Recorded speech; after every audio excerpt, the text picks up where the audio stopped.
What family member are you? Are you the one who hides?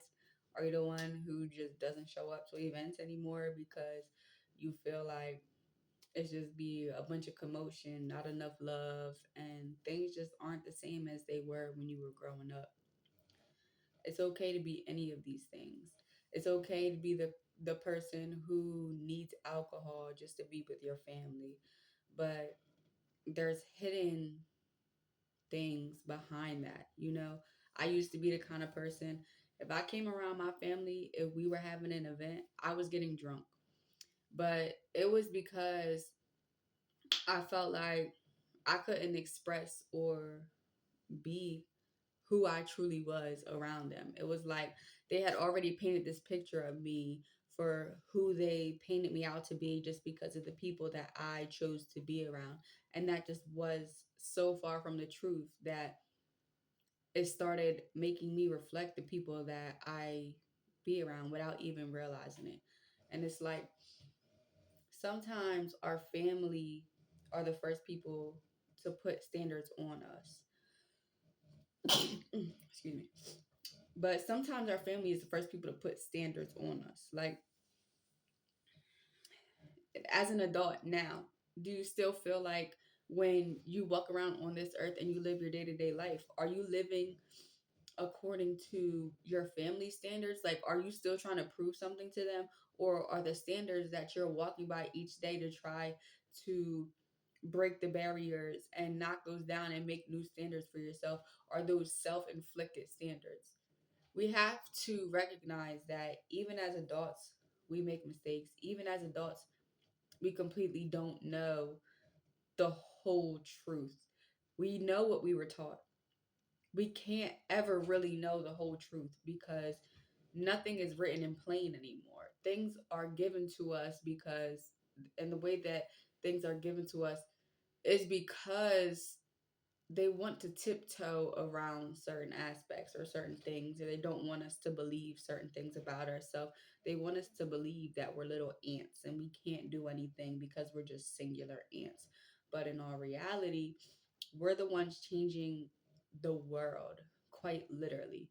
It doesn't matter how small or how big the impact, you never know the impact that you're going to make on a person and what they're going to turn into and become and who they're going to influence.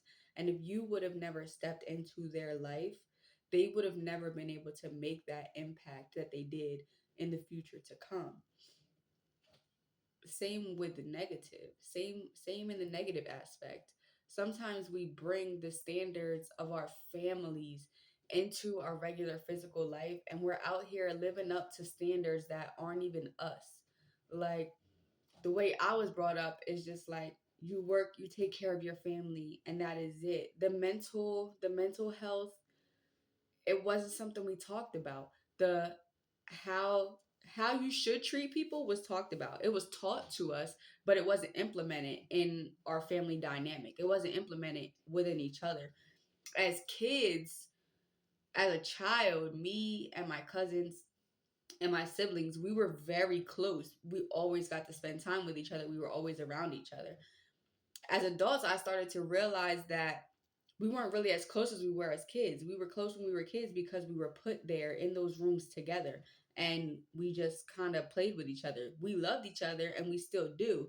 It's just that as adults, when it came down to it, I think we kind of felt more sheltered in the sense that we felt like if we got together, it was just going to be how it was when the adults got together in our family. And what we saw was a lot of arguing and just plain out, they didn't like each other. When the adults got all in the same room at the same time, they fought a lot. Almost every single time that we got together with the adults, it was a fight. When we were together and it was just putting all the kids together in a house, like say everyone was to come over like my mom's house or something, or everyone was to come over my grandma's house, we were cool, we were good. Yes, we fought because we were kids and we all wanted what we wanted, and that.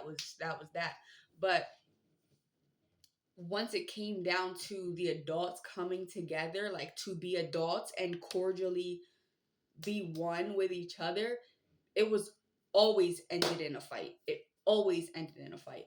And now that I'm older and I understand more, I simply understand that they didn't fight because they didn't like each other.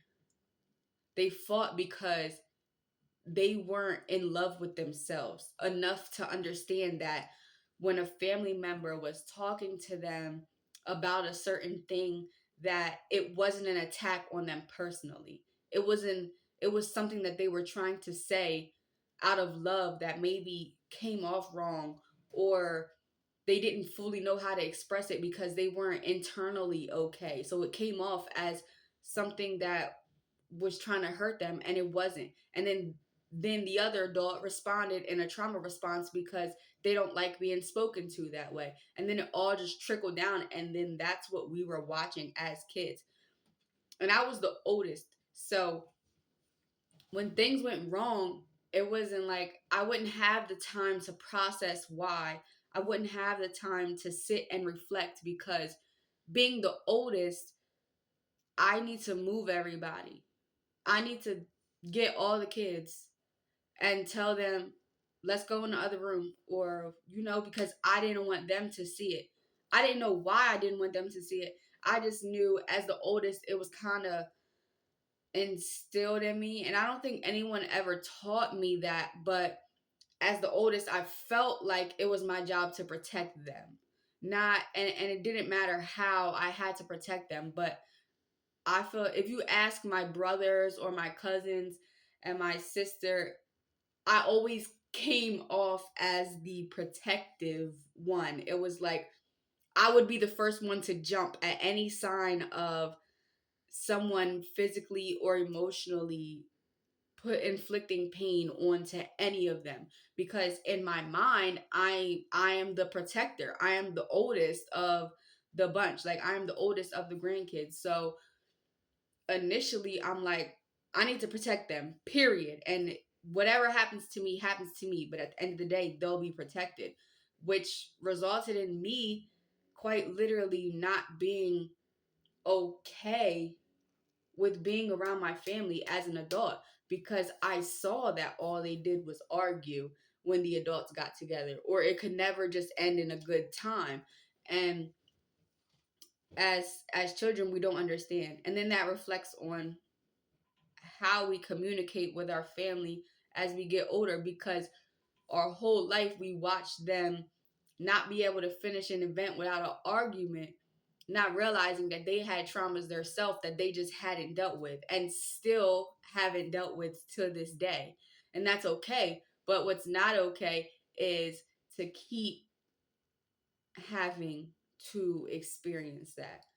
One decision that I made when I started healing was my kids will not experience what I experienced. And although they did, because of trauma that I had before, they will no longer experience it ever again. And if they do, we'll talk about it so they can understand it. And I won't ever let anybody put them in a situation where they feel like their opinion or their mind doesn't matter as much as the next person. And when it comes to family, that happens a lot. If you are on your journey to self healing or self evolving, you have to take out the family. You have to take out the family. It's not about them, it's about you. Are you okay when you go around your family? Or are you not okay? Can you be sober around them? Can you be calm around them? Do they make you anxious? Do they make you angry? Do they make you upset? You have to address these things. Do you go, oh, I don't want to go to this. I don't want to go to this family event. Like, I just don't. I don't. Why? Why? And if you don't, to be honest, there's no time better than the present to address any issues. But you got to think twice about how you say stuff, because you don't want it to come off wrong. If you do, you do. But everything when it comes to family should come from genuine and pure intentions. It shouldn't have to come off aggressive or that you hate that person, yes, you're going to need to talk about things that have been done to you in the past and whatnot, but you shouldn't talk about things that were done to you in the past until you're ready to let them go yourself. Because just because you address something with someone, it doesn't mean they're going to apologize. It doesn't mean they're going to own up to what they did. It doesn't mean any of that. You can address it and a person be like, I didn't do that. Or they can completely deny it or act like it never happened when wholeheartedly you know for a fact that it did, because it's not about them. I've said this in a previous video. And it's when it's not about them, addressing it to them isn't always the issue. You need to address it to yourself and tell yourself what you're really seeking. If you're really seeking validation from that person, when you should be seeking the validation from within, you need to go within and dig into ways that you were taught and the ways that you want to be, and work from there, because it has everything to do with them. But if you really think about it, if they would have never done that to you, would you be who you are today? Would you be as strong? Would your mind be as strong? Would you be as intelligent? Would you had ever learned that lesson? Would it have been somebody else that did that same thing to you and you would have had to learn a lesson from them? Every piece of hurt that we received in our life, every piece of joy that we received in our life, it was for a reason. And if we never experienced it, we would never be the people that we are today. We wouldn't have the wisdom. We wouldn't have the hearts that we have. We wouldn't be able to give back. We wouldn't be able to help other people. We wouldn't be able to use our words as knowledge for other folks. We wouldn't use each other as resources. Your life path and the place that you were put in, even with your family, it was for a reason. It was to mold you into this person that you are today. If you wouldn't have seen what you seen when you was 8 years old, then how would you know any better when you turned 16 and you saw it again? You wouldn't have reacted in the same way that you did. You would have reacted in a different way. You wouldn't have known what to do. But you saw somebody else react on it when you was 8 years old, and you knew how to react or how not to react based off of what they did and the outcome of that situation.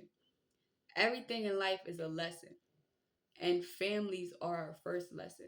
If you can't be open and honest with your family without them getting offended, that's fine. Let them get offended.